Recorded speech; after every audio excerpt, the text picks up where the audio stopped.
మరి 30 గంటలు ఎంతో సాధ్యం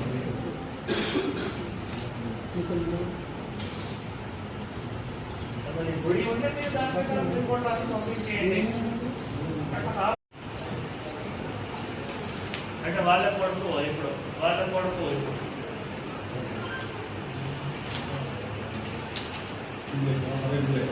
ఇప్పుడు మరి మీరు దాంట్లో పోస్ట్ చేస్తామని